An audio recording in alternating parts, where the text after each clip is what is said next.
Sign up for free Stratfor Intelligence. Simply enter your email address to receive 2 free reports each week.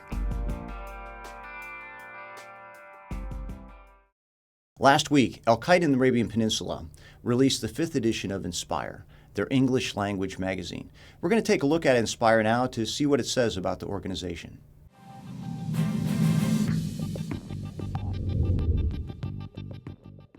Like many of the other editions of Inspire, this one has a wide range of articles. Some of the content is original, but much of it is borrowed from elsewhere. For example, there are 2 articles that reproduce speeches that were given by Al-Qaeda number 2 man, Ayman al-Zawahiri, who's an Egyptian doctor. One of the recurring themes that we've seen in this magazine has been the theme of jihadists being radicalized in the West by this magazine, but then conducting attacks in the West. This theme, like in past editions, has been echoed over and over, and in fact we see at least 3 repetitions of it in this magazine. The magazine also seeks to encourage these jihadis to conduct lone wolf attacks. Lone wolf assailants are really the most difficult type for government intelligence and security agencies to gather intelligence about. Really, to find a lone wolf assailant, you need to monitor his activities closely and understand what's going on inside his head if he doesn't communicate to other people. Because of this, the lone wolf really presents a challenge to Western security and intelligence agencies.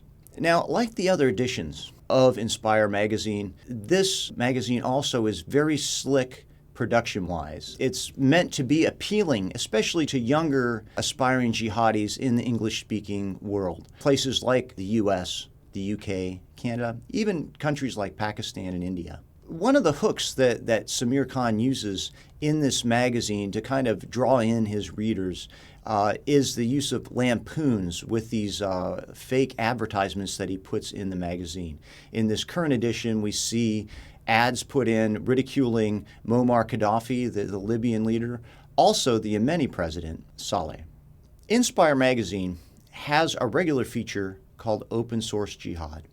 And this is the feature that is intended to train these lone wolves and small cells in the West to conduct attacks and to provide them with the tools necessary to do attacks.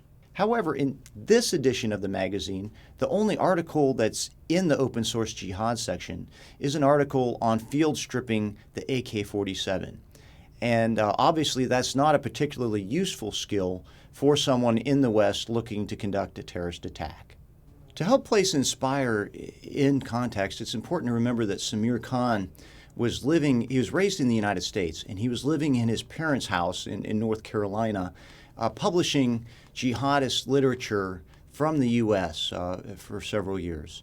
After receiving pressure from the FBI, he moved over to Yemen and began publishing Inspire.